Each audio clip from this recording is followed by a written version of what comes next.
Many people can't believe that 2 years before A-Fest, before I first started this incredible festival that many people say is like the TED of personal growth, I was so small in terms of my impact in the world that I was basically teaching small classes of 30 to 40 people meditation over a weekend for absolute crap money. Now, how did I go from there to 2 years later creating something like A-Fest? Well, it had to do with an encounter with a guy by the name of Bob Proctor and how he absolutely kicked my ass to a point where I was so pissed off at him. But it led to a disorientation in my mind that sparked an incredible growth. Now, I wanted to share the story with you.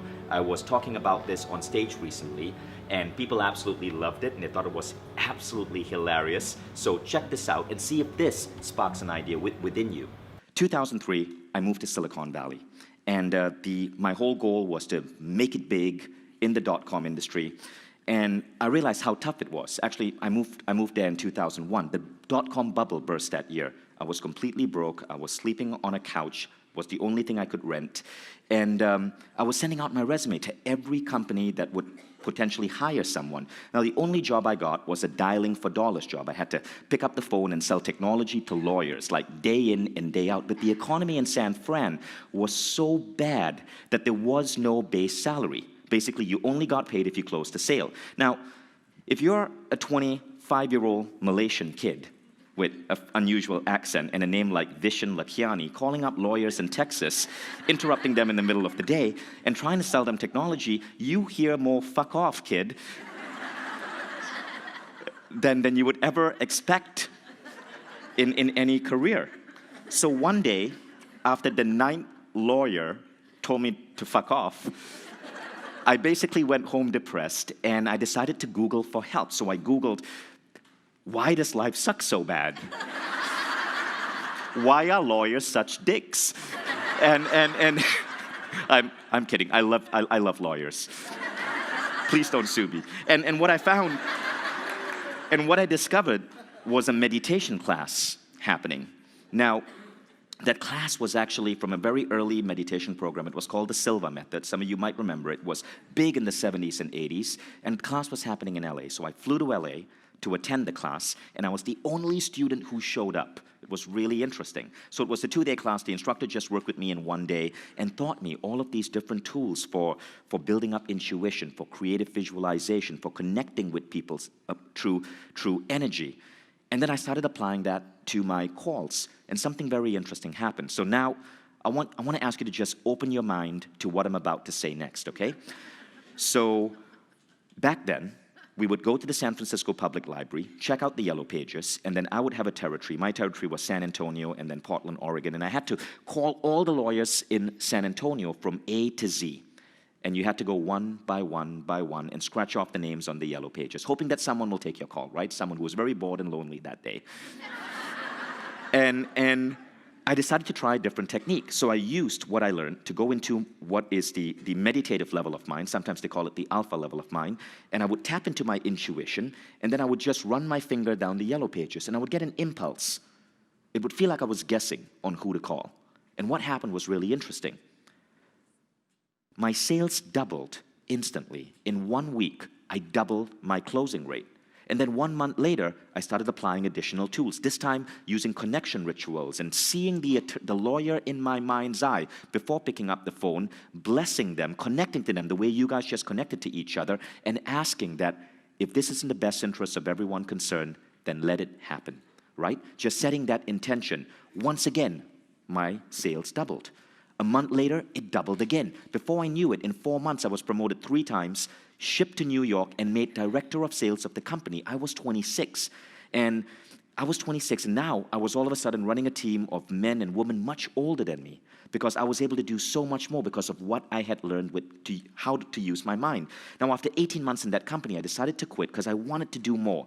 So I quit, and I became a meditation instructor. And very soon I realized that if you have a fancy job as director of marketing in a .com and you quit and become a meditation instructor, firstly, you should really check with your wife first, because I was married at that point. And secondly, it's one of the fastest ways to go completely broke. And soon I had only $7,000 in my bank account. And my wife, she was European. She's here in the audience, but she told me not to make a stand. And so because we were living in America, she didn't have a green card. She couldn't get a job. So we had to do something. So I started figuring out how I could use my degree in computer engineering to help my meditation business. I built a website. I started selling CDs. I started building, autoresponders and fancy web pages. And all of a sudden, I was selling out my classes. Then other instructors came and said, "Can you help me?" Then other organizations came and said, "Can you help us sell our CDs?" And so I thought, okay, there's the potential for a business here. So I need to register a name. So I decided, I got to be fancy about this. It has to look professional. It has to look serious. So I got online, and I found 2 domain names. One was called Mind Valley. Mind, because the program I was selling was the Silva mind control method, right? But then I thought, that sounds so cheesy. I found another domain name I really liked. It was called rainbridgeconsulting.com.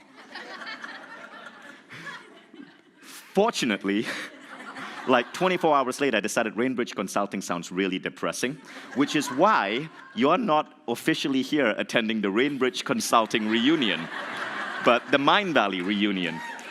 So that's how that happened. Now I want to show you this picture. I want to show you this picture because this is me in 2003. You can see I've just quit my job. I can barely afford pants. And the furniture I'm sitting on, this was furniture we salvaged from the street in New York. New York, very friendly city. If you need furniture, just walk out to the street. People put out their every year, IKEA comes up with a new line, and then the previous line is left out on the street. So this is the IKEA 2002 collection. I'm serious, you can look that up. This is called the LACK, L-A-C-K, table. Even the naming of it, lack, signifies the lack of abundance you need to sit on it. And I'm serious, it's actually called the LACK, L-A-C-K. Go Sweden. So that was me, 2003. And then I started teaching meditation. And this was the apartment that the first Mind Valley website went off. This, if you live in New York, you might recognize this. This is the Playwrights Tavern. It's on 8th Avenue and 46th Street. And I had this apartment above the Playwrights Tavern. This is in Times Square, not Disney Times Square like today. I'm talking about strippers and crack Times Square of 2003, before Disney took over. 2 years before I moved into that apartment, that was my window. It was behind that window that the first Mind Valley website was being built. 2 years before I moved into it, it was a Thai massage parlor. Now, if you live in New York, you know what Thai massage parlor is code word for. So yes, the School for Humanity did start in a former whorehouse.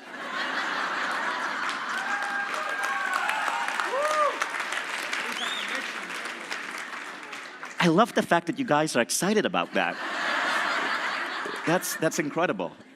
Okay, so what happens is for the next 5 years, I'm teaching meditation. Now I've had to move back to Malaysia, right? Because in America, it's kind of hard to be an immigrant. It's very hard to get a visa. So had to move back to Malaysia. So now we were building up Mind Valley in Malaysia, but we still stayed an American company. Even though I couldn't get a visa and I moved to Malaysia because I registered the company in America, America's been making me pay taxes for the last 15 years. So now we're in Malaysia, and every 3 months, I'm flying to New York and flying to London to teach meditation classes for small groups of people. Sometimes there'll only be 15 people in a room, but I would fly 24 hours to teach that group of 15 people. And I was proud of that. I loved it. I loved seeing my students' life change. There wasn't much money. Imagine flying all the way from Malaysia to New York, teaching a class for a weekend, flying back, and at the end of it, you've made a grand total of $3,000, right? It's not much. But, it gave me a chance to travel, and $3,000 could go far in Malaysia. Now, one day, this was after The Secret had become really big, and Bob Proctor, who was on The Secret, had become a superstar. Someone introduced me to Bob Proctor and told him that I was really good at building websites. So Bob Proctor contracted me to build his website. So I got to know Bob Proctor. He became an inspiration. And what happened was, in 2008, now remember, I'd now been teaching meditation for 5 years, not much money. I was further in debt than I would be if I never started Mindvalley and just stuck to a regular job. How many of you guys know that struggle, right, as a teacher, as a healer, as a coach? So 2008, I'm in London, and Bob is finishing a big seminar, and it's lunchtime, and he's having lunch, and he knows I'm then. He's like, hey, Vishen, come over, let's say, and just say hi during my lunch break. So I show up, and Bob Proctor asks me, by the way, you guys all know who Bob Proctor is, right? Famous author. So he says, so what brings you here? So I'm really proud of myself. I'm like, well, Bob, I teach this class on meditation. I'm going to have 40 students in a room today. I flew all the way from Kuala Lumpur, Malaysia. I'm going to be teaching, going to be facilitating the Silva Method class. And Bob Proctor asks me, that's fantastic. How much are you earning from this class? And I go, well, I can tell you, Bob, I'm going to go home with $5,000 profit, $5,000. Now, to me, that was a big deal. $5,000 goes really far in Malaysia. That's like 3 months' salary. And Bob said, are you kidding me? And Bob Proctor's got this really stern face and this really, really like intense voice. It was more like, are you kidding me? Then he does the Bob Proctor scowl. And I'm like, no, seriously, Bob, that's what I'm doing. I teach meditation now. I don't just build websites, I can teach. And Bob says, wait, you're telling me that you left your wife, you left your 1-year-old baby boy to hop on a flight for 22 hours from Kuala Lumpur, Malaysia to London, just so you could touch the lives of 40 people on a weekend, and then travel all the way back. I hope you're going business class. Then he looks at me and he goes, you're a traveling coach, aren't you? And he does that face again. And then I'm like, yeah, I'm traveling coach. If I travel business class, I would make no money at all. And Bob goes, Vishen, Vishen, Vishen. And now he touches his face. So I knew something is coming. He says, you really think small. I would never do what you're doing. You gotta dream bigger, son. And he looked at me with complete disappointment. And I was pissed off. I'm like, screw you, mister. I'm the big deal guy in The Secret with your fancy suits and your awesome voice and your great smell, whatever cologne you're using. I like what I do. I like what I do. But then I went and I did that class. And the next day I woke up depressed. And I realized Bob was right. For 5 years, I've been doing the same thing, touching 20 people, 40 people at a time. And I was doing like one class every 2 months, right? And I realized I had to think bigger. Now, I went to my Facebook, and I changed the quote on my Facebook. Facebook has a category where you put your favorite quote, and that's what I put down. It's a quote from Bob Proctor. The question is not, are you worthy enough to reach your goals? The question is, are your goals worthy enough of you? It's now been 10 years, right? I haven't touched it. That is still the quote you will see on Vishen Lakhiani's Facebook. But I put it up. And I did something else. I quit. That was the last time I taught a meditation class. I just quit. I gave it up completely, 100%. I never did it again because Bob Proctor was right.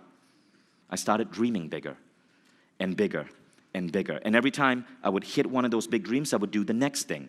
And that's how Mindvalley became a company obsessed with touching 1 billion lives, shifting the course of history. It's why we set a goal to create the best learning technology in the world. It's why we started deciding that we were going to be so much bigger than just me teaching 20 people in a room meditation. We wanted to assemble all the greatest teachers on earth. It's why we decided to invest in technology and build really cool learning applications like Quest. It's why we launched A-Fest.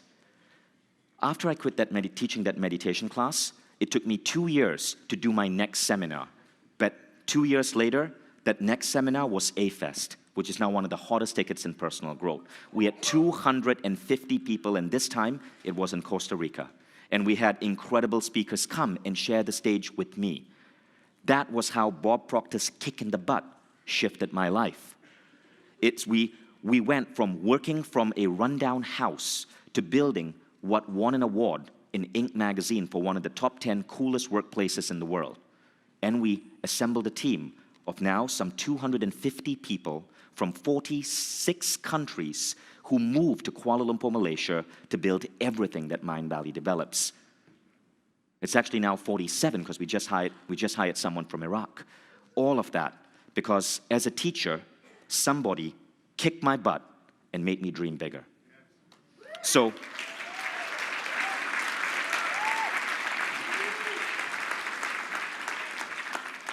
I went from building this up in a former whorehouse in Times Square to an Inc. magazine, one of the world's top 10 coolest workplaces in the world.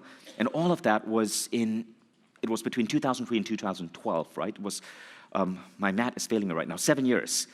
And I believe that that's something that all of us should aspire to, because the world needs teachers, the world needs people to spread these enlightened ideas, which I hope there's a lesson there for anyone here who's gone through that same struggle I've experienced. If you know what I'm talking about, raise your hand and make some sounds.